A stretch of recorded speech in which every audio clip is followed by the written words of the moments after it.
Bonjour à tous, je suis très honoré de pouvoir partager avec vous aujourd'hui mon expérience des démarches pour venir faire des études ici au Canada. J'ai entrepris de faire ma présentation en trois étapes. Donc, vous aurez trois vidéos. Dans la première, je parlerai de la demande et de l'offre d'admission. Dans la seconde vidéo, j'aborderai le terme du certificat, donc de l'obtention du certificat d'aptitude pour le Québec, qu'on appelle ici le CAQ. Et dans la troisième vidéo, je parlerai des démarches pour l'obtention du permis d'études et du visa. Donc, on va commencer par la première partie, donc la demande et l'offre d'admission. Alors, vous avez choisi de venir étudier ici au Canada. Je peux vous dire que vous avez fait un très bon choix parce que le pays, le Canada, est réputé pour la qualité de son enseignement supérieur, d'ailleurs pour l'essentiel même de son système éducatif. Beaucoup de personnes viennent d'Europe, d'Amérique, d'Asie pour venir étudier ici au Canada. Donc, euh, venir faire ici des études ici au Canada, c'est effectivement un plus et je vous encourage, je vous félicite pour ce choix. Alors, il faut savoir que le Canada est un pays vaste, immense, qui est bilingue, qui comporte une majorité de provinces anglophones, mais aussi qui comporte une province francophone, notamment le Québec. Ma présentation sera axée sur le Québec, même si effectivement il y a beaucoup de similitudes entre le système éducatif québécois et celui du reste des provinces du Canada. Donc, faut savoir que les établissements ici, les établissements ici au Québec sont répartis en plusieurs niveaux. Le système éducatif, donc en général, est réparti en plusieurs niveaux. On a l'éducation préscolaire, l'enseignement primaire et secondaire, les études collégiales, les études universitaires et la formation postdoctorale. L'enseignement supérieur est le pendant qui va nous occuper principalement dans cette vidéo, parce que généralement, quand nous arrivons ici, la plupart d'entre nous, on a déjà le bac et parfois même on a déjà fait la licence ou une maîtrise. Donc, généralement, on vient surtout pour des études supérieures. L'enseignement supérieur ici est réparti en deux niveaux. On a d'abord l'enseignement collégial et on a ensuite les études universitaires. Alors, permettez-moi de faire une précision avant de continuer. Dans nos pays francophones, notamment en Afrique, le collège, nous le faisons entre le primaire et le lycée. Donc, c'est vraiment, vraiment avant l'université. Et ce n'est pas tout à fait le cas ici au Québec et au Canada. Lorsqu'on parle d'enseignement collégial ici, il s'agit d'un enseignement de type supérieur. Donc, qu'on fait généralement euh, après plusieurs années d'études. Donc, c'est des études supérieures. Donc, si on vous dit que vous venez ici pour faire une étude collégiale, ne pensez pas que c'est pour faire ce que nous appelons chez nous le collège. Donc, cette précision faite, je continue par vous dire que l'enseignement collégial est dispensé dans les collèges d'enseignement général et professionnel, ce qu'on appelle ici les cégep. Et le cégep, les cégeps en général délivrent des diplômes qu'on appelle diplôme d'études collégiales, DEC, ou l'AEC, attestation d'études collégiales. Ces programmes durent généralement entre 9 mois et 2 ans. Vous pouvez même avoir certaines formations qui durent autour de 6 mois, mais c'est beaucoup plus rare. La majorité des programmes proposés par les cégeps durent entre 9 mois et 2 ans. Et à la fin de ces programmes, vous êtes tout à fait outillé, préparé et prêt pour pouvoir avoir un emploi, pour arriver sur le marché de l'emploi, tout simplement. Parce que ce sont des études assez pointues qui vous préparent professionnellement à trouver un emploi. Alors, Ensuite, on a les études universitaires composées du baccalauréat, ce que nous appelons communément chez nous la licence. Mais ici, le baccalauréat dure entre 3 ans et 4 ans. Et après le baccalauréat, on a la maîtrise qui dure autour de 2 ans, qui peut être considéré chez nous comme le master. Et ensuite, on a le doctorat. À la suite moi, je vous encourage vraiment à pouvoir par exemple, si vous voulez faire un programme collégial, de ne pas hésiter parce que ça vous permet tout à fait d'obtenir un emploi si, après vos études, et même de pouvoir postuler à devenir euh, résident permanent. Donc, c'est pareil aussi bien pour les programmes que propose l'enseignement collégial, pour le baccalauréat, la maîtrise et le doctorat. La seule condition, c'est qu'il faut que ce soit un programme qui dure au moins 9 mois, si j'ai bonne mémoire. Alors, pour commencer votre demande d'admission, il faudra choisir votre programme. Supposons que vous venez faire des études de physique, des études de mathématiques, des études de droit, de médecine, etc. Vous choisissez votre programme sur le site de l'université de votre choix. Euh, Vous pouvez choisir n'importe quelle université ici au Québec, même dans des universités, pardon, dans les provinces anglophones comme euh, l'Ontario, par exemple, à l'université d'Ottawa, vous pouvez trouver effectivement des programmes en français. Même dans la province du Manitoba aussi, par exemple, à l'université de Saint-Boniface, il y a aussi des programmes en français. Mais généralement, c'est au Québec que vous trouverez la majorité des programmes dispensés en français.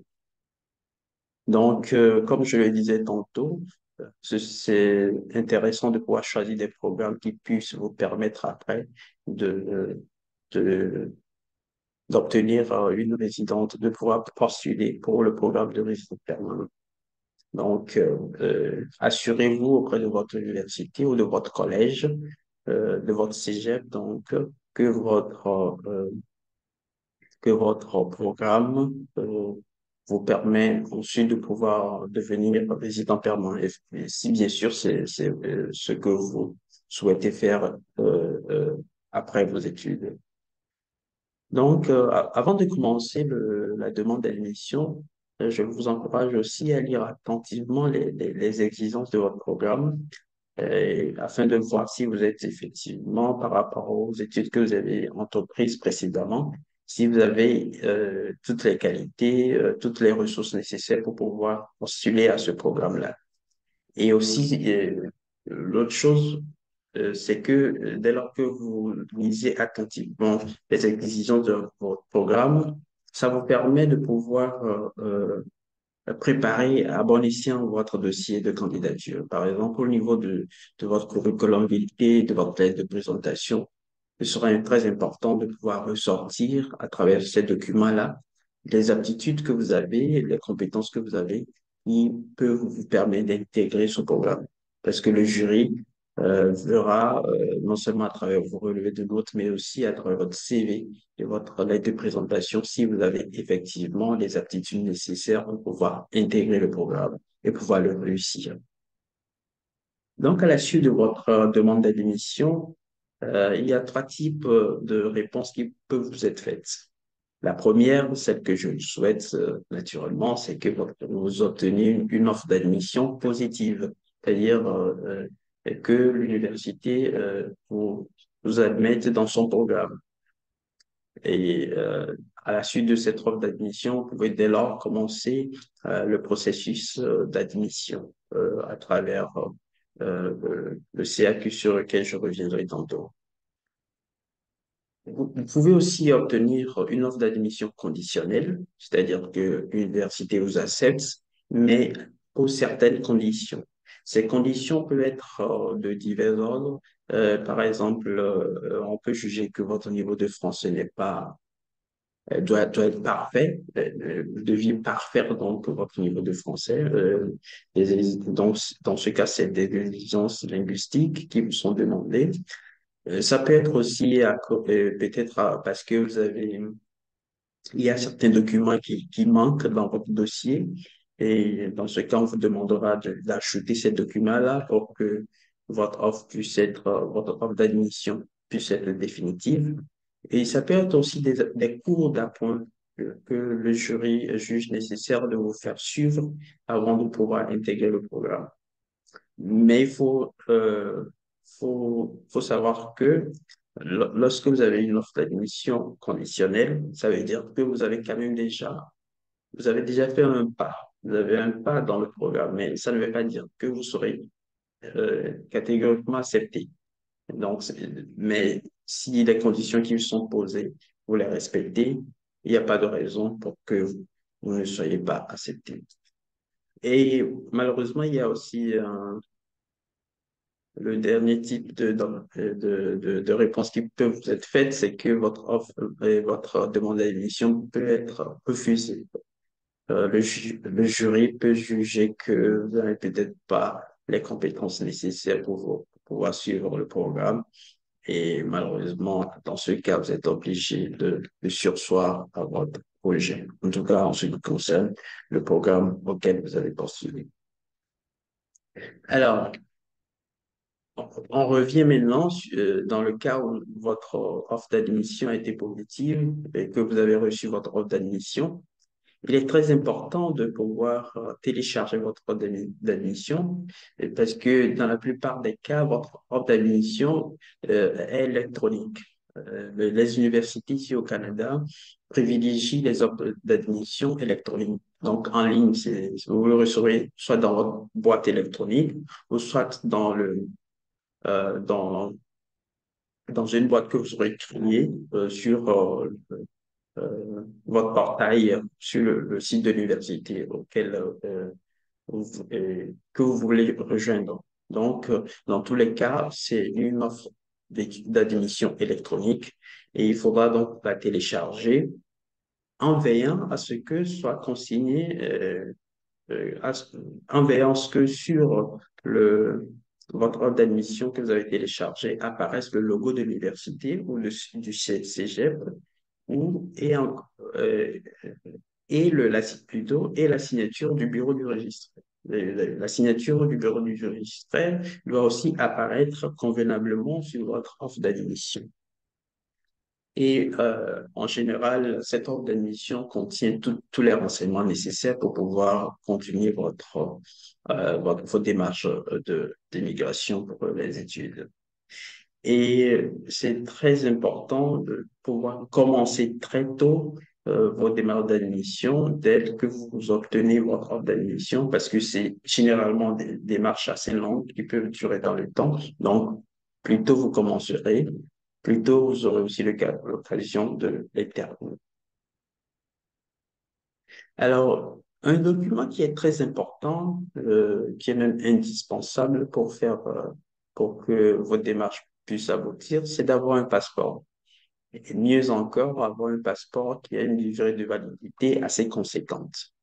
Parce que pour le CAQ, pour obtenir le CAQ, donc le certificat d'aptitude du Québec, et pour obtenir le permis d'études, vous aurez besoin de votre passeport.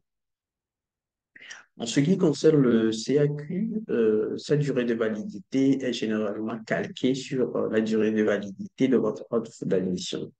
Par exemple, si vous postulez pour un bac en mathématiques, si on vous dit la durée de votre baccalauréat donc en mathématiques est de 4 ans, ça veut dire que votre certificat d'études du Québec aussi durera 4 ans.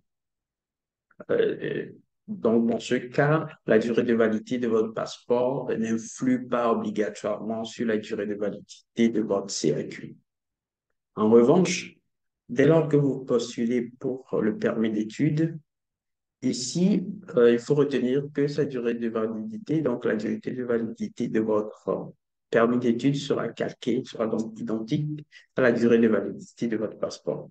C'est pour ça qu'il est très important d'avoir un passeport assez valide pour au moins plusieurs années pour que vous ne soyez pas obligé, à peine arrivé au Canada, de demander encore un passeport, un renouvellement de passeport, parce que généralement, ça prend beaucoup de temps et ça vous demande encore beaucoup de démarches à faire. Alors voilà pour cette première partie. J'espère que cela vous a permis de bien comprendre le processus de demande d'admission et de l'offre d'admission. La seconde vidéo concernera l'obtention du certificat d'aptitude pour le Québec. À bientôt.